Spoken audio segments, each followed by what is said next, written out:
E aí pessoal, tudo bem? Continuando aqui no nosso curso de Engenharia de Software, no assunto UML, né? Nós vamos falar um pouco mais do diagrama de classes, tá bom? Assunto que tá aí nos editais e pode ser que as bancas cobrem, beleza? Então vamos seguir aqui comigo no slide, vamos lá. Então, ó, é uma representação, né? O diagrama de classe é uma representação da estrutura e relações da classe que serve de modelo para objetos, né? É uma modelagem muito útil para o desenvolvimento de sistemas, pois define todas as classes que o sistema necessita possuir e é a base para a construção dos diagramas de comunicação, sequência e estados, tá bom? Outros diagramas utilizam aí o diagrama de classes, tá bom? Aí tem alguns conceitos. O que é o conceito de classe, né? Isso vem da orientação a objeto, né? O que é a classe? É um elemento abstrato que representa um conjunto de objetos. Então a classe, gente, se a gente for associar lá ao mundo real, a classe seria a planta, né, da casa. E a casa, quando é que ela existe? Quando ela é instanciada, transformada em objeto. Aí você tem a casa de fato. Então a classe é apenas a planta, né? Quando ela existe, aí tem a casinha lá com porta, né, telhado, tudo mais, é o objeto, tá bom? E aí a classe, ela especifica os atributos, né? Atributos e métodos da classe, né? As características, ações e comportamentos, tá bom? Um atributo, ele define características da classe, como a visibilidade. Muito importante isso aqui, ó. Pode ser pública, privada, protegida e pacote. E aí tem os sinaizinhos que representam cada um desses tipos, tá? Além disso, ela pode ter nome, tipo de dado, multiplicidade, um valor inicial e uma propriedade, tá bom? E aí são os conceitos aqui iniciais do diagrama de classes. Além disso, ela tem a operação, né, que é uma função requerida a um objeto abstrato. A operação aqui também, voltando lá para orientação a objeto, né, porque a UML foi criada para você fazer análise orientada a objetos, né? Então você tem a operação, os métodos e os relacionamentos, né, que tem nome, multiplicidade e a navegação, né? Que a navegação é o que? De onde vem as informações da classe e para onde vão. Então são as setinhas que apontam para onde vem e para onde vai, ok? Está parecendo música. Aí olha só, aqui está a estrutura de uma classe, certo? Então aqui está a visibilidade, ó, menuzinho lá. É o privado, a lasanha, né? Lasanha, eu adoro esse negócio de lasanha aqui, mas na verdade isso aqui é a tralha, né? O maisinho é público, a lasanha é protegido, né? Privado, público, privado, visibilidade, né? Atributo estático é representado dessa forma, um nome de operação, um tipo de retorno. Então são todas informações que contém um diagrama de classes, tá? Aqui a multiplicidade, de novo, o nome da classe, aqui está o tipo de dado, ok? A restrição, né, também está aqui. Então essa é a estrutura de uma classe, tá bom? Além disso, tem essa representação, que alguns já podem conhecer, né? Mas eu trago porque ela é bem didática. Tem o nome da classe, os atributos, é o próprio nome do atributo e atributo. Atributo público, atributo protegido, atributo privado. E mostra aqui a representação de cada um deles, tá? Operação pública. O adorno, que é um tipo de anotação. E aqui é um tipo de relacionamento de composição, tá? Além disso, temos aqui os relacionamentos entre classes, né? Relacionamentos ligam classes entre si, criando relações lógicas. O que é a tal da associação, né? São relacionamentos estruturais entre instâncias e especificam que objetos de uma classe estão ligados a objetos de outras classes. As associações, elas podem ser simples, de agregação e de composição. Existe também a generalização, que demonstra herança, né?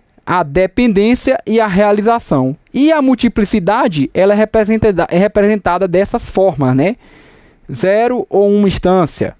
0, né, ou n, ou seja, não existe limite para o número de instância. Pode ser tanto 0 ou asterisco ou apenas asterisco. 1, exatamente uma instância. um ou asterisco, ao menos uma instância, né? E por aí vai. Nós vamos ver uma questãozinha sobre isso também. Aí a associação simples, o que que ela faz, né? Indica que dois objetos de um elemento estão ligados a objetos de outro elemento. A navegabilidade pode ser unidirecional ou bidirecional. Esse é um dos segredos. Às vezes, as classes elas têm lá ligações para os dois lados, ou para um lado ou para outro, certo? Que é o caso aqui, né? Então, uma pessoa possui uma conta. É assim que você lê. Aqui nós temos uma classe, aqui nós temos o nome da associação, aqui nós temos a associação, aqui nós temos a multiplicidade, ok? E a navegabilidade, que vai ser de pessoa para conta, tá bom? Não precisa nem botar essas setas aqui não, né? Já tá com essas setinhas aqui para você, ok? Já a agregação, né? O que é a agregação? São relacionamentos estruturais entre instâncias que especificam que objetos de uma classe estão ligados a objetos de outra classe. Tá aqui um exemplo de agregação. A associação, né? Do tipo agregação pode existir entre classes ou entre objetos. Uma associação entre a classe gaveta e a classe meia, o que acontece? Onde a gaveta poderá ter várias meias, porque está aqui para o lado de gaveta, tá vendo? Essa relação significa que as instâncias das classes são conectadas, seja fisicamente ou conceitualmente. Uma gaveta pode conter meias, mas a gaveta não é feita de meias, ou seja, o objeto gaveta ele vai existir. Ou seja, mesmo sem meias, a gaveta ainda existirá, tá bom? Esse aqui é um exemplo de agregação. Fica mais fácil para você entender a agregação quando você souber do outro tipo, que é a composição. Quer ver? Repara aí comigo como fica mais fácil você entender esse primeiro tipo de relacionamento aqui de associação, né? Que a associação tem o quê? Simples, agregação e composição. Então, ó, quando um objeto possui outro objeto, ou seja, ele não depende desse objeto para existir. Gaveta existe só, né? E pode ter meias dentro da gaveta. Já a composição é o quê, né?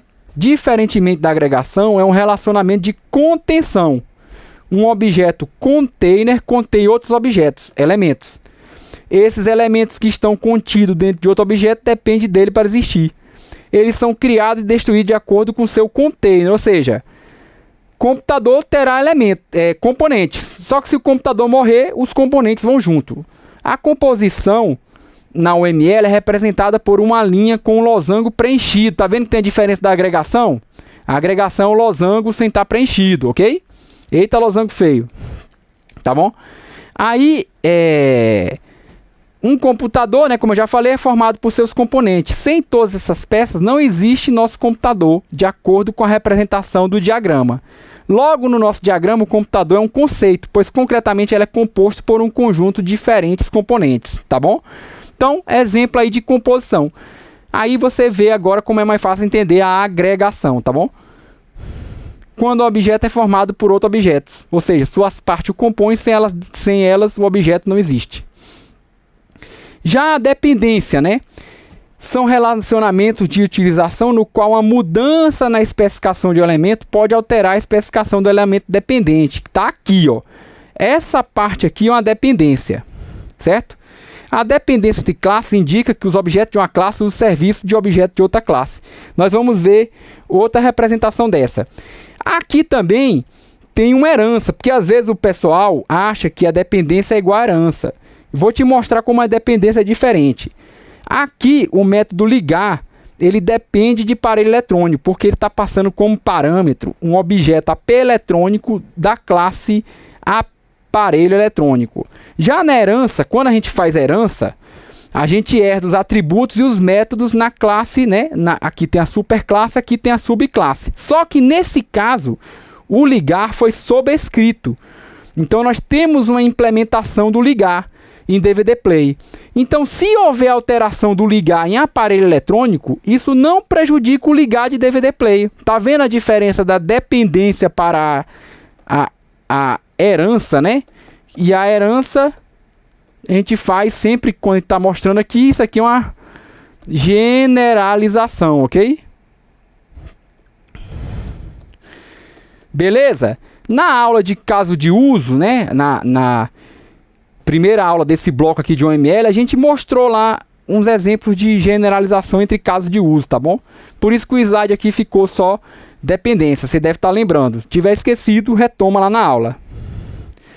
Aí nós temos também a realização, né? É um relacionamento no qual um item especifica um contrato cujo cumprimento é realizado por outro item.